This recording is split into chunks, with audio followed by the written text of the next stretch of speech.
telle approche postule implicitement que les conditions géographiques n'ont qu'une influence mineure sur les phénomènes sociaux, situe la description régionale comme le stade ultime de la connaissance, une fois établies les lois générales qui rendent compte de chacun des faits sociaux élémentaires. À supposer que les régions considérées soient bien des unités à la fois géographiques et humaines, souvent d'ailleurs plus humaines que géographiques, commencer par étudier le tout de cette région, vouloir tout y saisir et tout y expliquer à la fois, c'est vouloir commencer par le plus difficile, par ce qu'on peut tout au plus concevoir comme le terme de la science. Car c'est vouloir en effet expliquer un individu dans toute son individualité complexe et entière au lieu de débuter, comme dans toute science, par l'analyse des rapports généraux simples. C'était là bousculer un credo que les géographes du XXe siècle avaient hérité de ceux du XVIIIe, le primat nécessaire des études locales dont seule l'accumulation peut autoriser une saisie d'ensemble des entités nationales. Pour Sémiande, la description régionale n'est pas ou pas encore à l'ordre du jour. Seule une approche analytique et comparatiste, se mouvant dans des espaces dont la définition est sans importance, pourvu qu'ils soient suffisamment vastes et susceptibles de cerner les lois générales qui règlent les formes de la vie sociale. Critiquée radicalement par Simiande, la notion de région naturelle, telle qu'elle avait été maniée par de Mangeon, Blanchard ou Sion, est aussi mise en cause de l'intérieur même de la géographie vitalienne. C'est comme cela qu'il faut comprendre la thèse de Soré, les Pyrénées méditerranéennes, publiée en 1913, qui n'est pas une étude de géographie régionale et qui en aucun cas ne peut être mise sur le même pied que les monographies qui la précèdent, ce que fait pourtant Febvre dans une énumération de la Terre et l'évolution humaine. Soré souligne en effet la double originalité de sa démarche. D'une part, le territoire qu'il étudie ne constitue aucunement une région naturelle.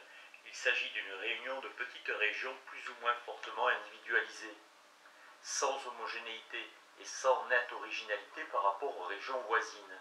D'autre part, son propos ne vise pas à décrire l'ensemble des faits naturels et humains inscrits dans l'espace considéré, mais à poser un problème, montrer comment les genres de vie se transforment sous l'influence des transformations du milieu végétal, et réciproquement au contact de deux mondes et sous la dépendance des changements de climat. Le terrain choisi ne l'est donc pas pour son unité, mais tout au contraire pour la diversité de ses sites différenciés par l'altitude, la distance à la mer, le climat. Soré découpe donc un espace laboratoire qui ne correspond à aucune région naturelle et qu'il nomme d'une désignation quelque peu paradoxale, les Pyrénées méditerranéennes. Inscrit dans la fidélité à Vidal de la Blache, le livre de Soré place pourtant au cœur de sa problématique, sans le dire, peut-être sans le savoir, les préoccupations des sociologues. Dans l'exposé de ces motifs se retrouvent en effet les propos de Simiande. Par la multiplication des comparaisons et l'observation des répétitions, dégager des lois universelles. Nous n'aurions pas volontiers écarté la notion de région naturelle si nous n'avions cru que la perte était compensée par un bénéfice appréciable. Lorsqu'on étudie une région, on a pour préoccupation de marquer ce qu'il y a de singulier dans la combinaison des phénomènes qui s'y déroulent. On étudie des individualités géographiques irréductibles aux individualités voisines. On présente enfin les faits ou les groupements de faits sous leur aspect d'opposition. Or, il est aussi essentiel à la science de présenter les faits pour leur aspect de répétition. L'avantage du point de vue que nous avons adopté est précisément de permettre les comparaisons. En résumé, notre méthode a pour avantage de mettre en relief le caractère de généralité des phénomènes étudiés. Chez Soré, la région est donc un artefact construit de manière à tester les possibles interactions entre milieux naturels et genres de vie.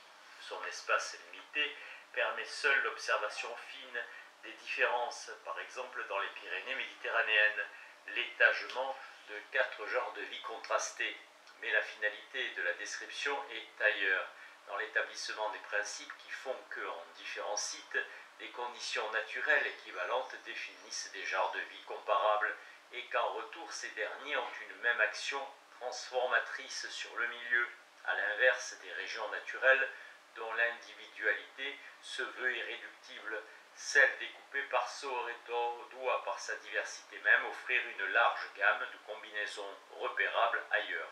La définition d'un cadre d'études restreint n'est donc ici nullement contradictoire avec la généralisation des constats qu'elle permet. Au contraire, elle en est la condition même. Sur le terrain de la géographie biologique se trouve ainsi croisée l'analyse morphologique et l'observation localisée. Dans le débat noué entre anthropogéographes et sociologues, la préférence de Lucien Febvre est bien nette et pour deux raisons fondamentales.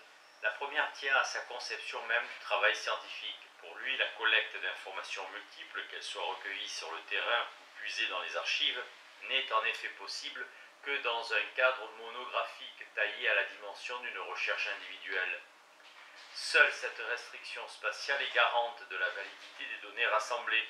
Il est donc illusoire de prétendre établir des rapports généraux simples préalablement à la description des ensembles territoriaux.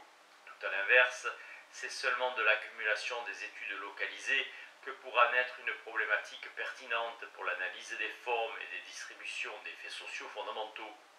Lorsque nous posséderons encore quelques bonnes monographies régionales nouvelles, alors seulement, en groupant leurs données, en les comparant, en les confrontant minutieusement, on pourra reprendre la question d'ensemble, lui faire un pas nouveau et décisif, aboutir. Procéder autrement, ce serait partir, muni de 2 ou 3 idées simples et grosses pour une sorte de rapide excursion. Ce serait passer dans la plupart des cas à côté du particulier, de l'individuel, de l'irrégulier, c'est-à-dire somme toute du plus intéressant. On retrouve dans ce texte une idée déjà exprimée par Febvre dans l'avant-propos de sa thèse de 1912, à savoir que toute démarche comparatiste ne peut se fonder que sur la mesure des écarts existants entre des situations régionales décrites dans leur totalité. C'est ainsi qu'en 1912, il plaidait pour la multiplication des descriptions historiques consacrées aux provinces tard ralliées au royaume qui sont, dans une certaine mesure, comme autant de champs d'expérience et de comparaison installés, maintenus aux frontières par la vie et par les siècles même. Région naturelle des géographes, individualité politique des historiens, peu importe. La démarche est identique qui fait de la monographie la condition de la comparaison. D'autre part, le primat accordé à l'étude régionale est aussi sous-tendu par une conception de la description sociale plus attachée à la différence qu'à la répétition. Choisir un cadre limité n'est donc pas seulement affaire de commodité ou de possibilité, mais aussi adapter l'échelle de l'observation à la nature, même des faits de la vie sociale, car les variations et les singularités y sont plus fréquentes que les relations stables et universelles. Dans le choix du régional s'investit en fait subrepticement une représentation des faits sociaux, de leurs raisons et de leurs rapports, tout à l'opposé de celle de Signande. Méthodologie et stratégie universitaire. Ces quelques remarques visent non pas à dresser un inventaire exhaustif des manières dont la région a été manipulée ou ignorée par les sciences sociales au début de ce siècle, mais seulement à bien marquer la radicale opposition qui existe entre deux appréhensions de l'espace, ici illustrée par les géographes vidaliens, d'un côté, et Simiande, porte-parole des sociologues durkheimiens, d'un autre, en prenant pour objet d'analyse ce qui est ordinairement tenu pour un donné qui va de soi. Tout le monde sait bien que les monographies régionales sont fondées sur un découpage régional, et en esquissant ce que pourrait être une histoire critique des instruments de pensée apparemment les moins questionnables, il ne s'agit ni d'ajouter une rubrique à une histoire de l'histoire ou à une science de sciences sociales, de la science sociale qui trouverait sa fin en elle-même, ni de dénoncer à partir d'une position supposée plus clairvoyante les illusions ou incohérences des auteurs anciens. Pas plus d'ailleurs que de les louer si par chance peuvent se reconnaître dans leurs textes des trouvailles de notre présent. Le projet est autre, mettre en place les catégories de pensée utilisées contradictoirement par tel ou tel groupe disciplinaire, telle ou telle école de pensée pour essayer de comprendre à l'intérieur même de pratiques scientifiques comment se retraduisent en opposition épistémologique fine les différences sociales, scolaires, institutionnelles, qui distinguent les différentes populations universitaires. Il est certain en effet que choisir le régional ou l'universel, l'étude localisée ou l'analyse comparatiste, l'inventaire des différences ou l'établissement des lois générales n'est pas une option sans raison, le plus généralement non su. Les recherches de Victor Caradi permettent de suggérer quelques hypothèses sur les raisons qui fondent au début du siècle, parmi d'autres différences méthodologiques, les conceptions contrastées de ce que sont les espaces légitimes et pertinents de la science sociale. Au moment où s'affrontent géographes vidaliens et sociologues durkheimiens, la position des deux disciplines n'est point identique.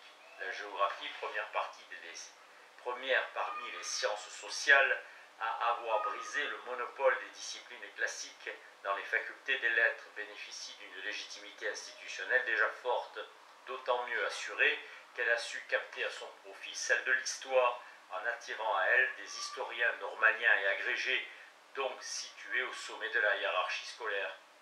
D'autre part, elle jouit d'une légitimité scientifique croissante, qui se fonde sur la définition d'un objet propre à la région et de nouvelles procédures d'enquête, l'analyse du paysage, le croisement des données naturelles et humaines, sans que pour autant soit abandonnée cette garantie essentielle de respectabilité qu'est le travail dans la dimension historique. Pour faire reconnaître cette légitimité grandissante, les géographes vidaliens utilisent différentes tactiques, d'ailleurs communes à toutes les disciplines nouvelles au début de ce siècle. La référence, mais distanciée à la science allemande, ici l'anthropogéographie de Ratzel, inspiratrice mais critiquée. La fondation d'une revue, les Annales de géographie, créée en 1891, qui à la fois donne une image lisible de l'unité du groupe et permet de disqualifier les approches anciennes et concurrentes. Une nouvelle présentation des résultats scientifiques, certes moulée dans un genre traditionnel, la thèse de doctorat d'État, mais appuyée sur des signes neufs de scientificité. Ainsi, la carte utilisée non plus pour localiser, mais pour donner à voir l'agencement des indices construits par l'observation, la photographie, non pas parce qu'elle illustre, mais parce qu'elle définit l'objet qu'il faut comprendre, les croquis et graphiques empruntés aux sciences de la nature. Or, à la même époque, la sociologie de l'école sociologique apparaît comme doublement dominée. Certes, elle aussi recrute au plus haut du système scolaire, parmi les normaliens et les agrégés, mais elle arrive encore mal à s'ancrer dans le système universitaire et à faire accepter universellement sa légitimité scientifique. De là une stratégie bien mise en évidence par Victor Caradi. Pour garantir la légitimité scientifique de la sociologie et lui assurer une place équivalente à celle des disciplines classiques dans les programmes d'enseignement notamment, il fallait mettre en œuvre une relation d'interdépendance avec les sciences de l'homme établies dans les facultés, l'histoire, la géographie et la philosophie surtout, mais aussi la psychologie, au moyen d'offres de services tout autant que d'une efficace et radicale critique de leurs présupposés épistémologiques. Il s'agissait donc d'une stratégie d'alliance avec les disciplines légitimes qui comportait aussi un effort de substitution et d'occupation de domaines à conquérir sur celles-ci. Appliquée au rapport spécifique entre sociologues et géographes et à la question du découpage de l'espace, cette proposition permet de comprendre la double signification du refus sociologique de la notion de région. D'une part, il autorisait à capter l'objet même de la géographie humaine tout en redéfinissant totalement les cadres de son traitement et à détourner ainsi vers la morphologie sociale un acquis à la fois utilisé et dénié qui permettait de ne pas réduire les bases de la vie sociale à la seule infrastructure économique. D'autre part, ce refus permettait de jouer un des seuls atouts dont disposait la sociologie contre l'histoire ou la géographie, à savoir son enracinement philosophique. Donc un statut de science théorique, abstraite, vouée à l'universel et au concept alors que l'étude géographique demeurait parmi les sciences sociales et sans doute plus encore avec le choix de la description régionale, la plus engluée dans le concret, le terrain, l'observation locale, l'approche naturaliste. Revendiqué contre la monographie régionale, le primat des analyses comparatistes et analytiques, seul susceptible de dégager des lois générales, c'était traduire en termes de méthodologie disciplinaire une des propriétés les plus rémunératrices de la sociologie, sa proximité à la philosophie, voire sa prétention à être la philosophie.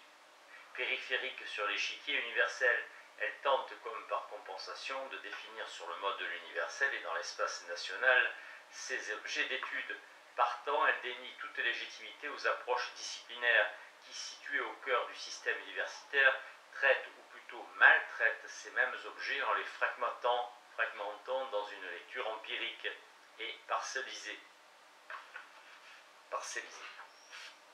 Le chassé-croisé de la région et du régionalisme constituait les affrontements anciens autour du découpage régional en donnant pour une science de la science sociale, en document pour une science de la science sociale n'est pas seulement faire œuvre d'archéologue, c'est aussi questionner la pratique scientifique contemporaine parce que celle-ci est héritière, et le plus souvent héritière inconsciente, de catégories reçues maintenant comme non problématiques, et aussi parce qu'elle construit ses objets selon des procédures non sues, plus clairement repérables dans les textes anciens. La définition de la région, qui est celle des géographes vidaliens, montre par exemple que les exclusions implicites y ont autant d'importance que les propositions explicites. Tout un ensemble de facteurs, ceux-là même qui peuvent appuyer aujourd'hui le régionalisme, s'y trouvent occultés, jamais envisagés, jamais discutés. Ainsi la langue, le rapport au pouvoir central, la place tenue dans le champ culturel national.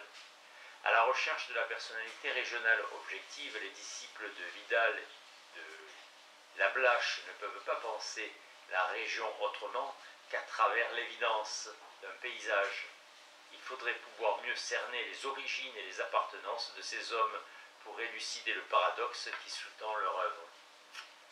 Affirmer le primat du cadre régional en ignorant les facteurs qui pourraient lui donner consistance. Cette ignorance est parfois rejet explicite. C'est ainsi que Blanchard refuse le critère linguistique lorsqu'il définit la frontière occidentale de sa Flandre. Ainsi, toute la plaine est bien un coin de Flandre, en dépit de l'opinion exprimée par ses habitants que le pays flamand s'arrête aux coteaux d'Azebrouck et de Bailleul, parce qu'ils prennent pour une frontière véritable la capricieuse limite des langues errantes de la Lys aux hauteurs et confondent flamingant et flamand.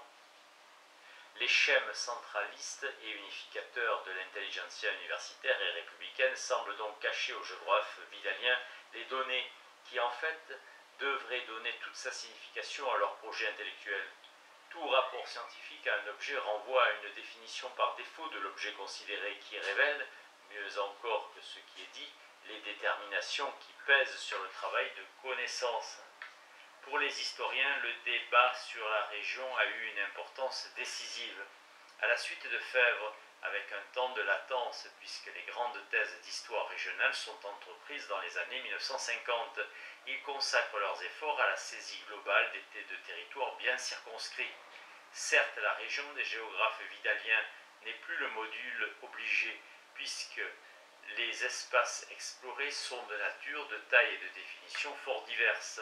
Le pays, le Beauvaisis, la province, le Languedoc, la nation même étouffée, la Catalogne. Pour s'en tenir aux trois plus grandes réussites, souvent imitées ensuite.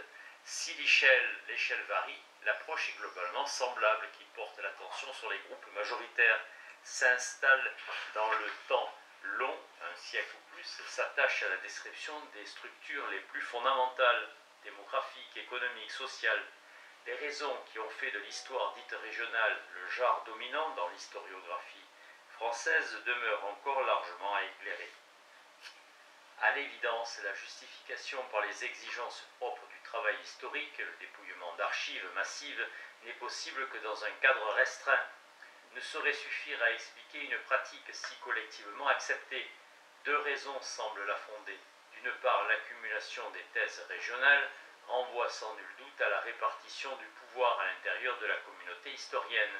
La compétence historique reconnue sur un territoire donné, pouvant se convertir en autorité universitaire régionale. Régionaliser l'histoire, n'était-ce pas aussi délimiter des aires de pouvoir?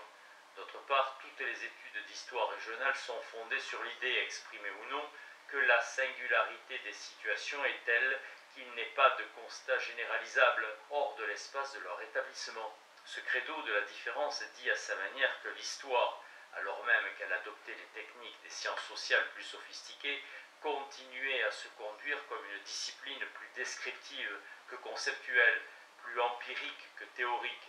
Le genre monographique était sans conteste le mieux adapté au statut médian occupé par l'histoire dans la hiérarchie des disciplines, à égale distance de l'observation sans raison et de l'abstraction sans terrain, comme dans les années 1930 lorsque s'épuisait la tradition vidalienne et que Fèvre pouvait railler le cercle enchanté des monographies monographisantes, l'essoufflement de l'histoire régionale qui n'est pas sans lien avec les transformations du système et des carrières universitaires, amène à une remise en cause radicale des procédures qui semblaient les mieux assurées et finalement disqualifie la région comme espace d'analyse au moment même où elle devient enjeu symbolique et politique.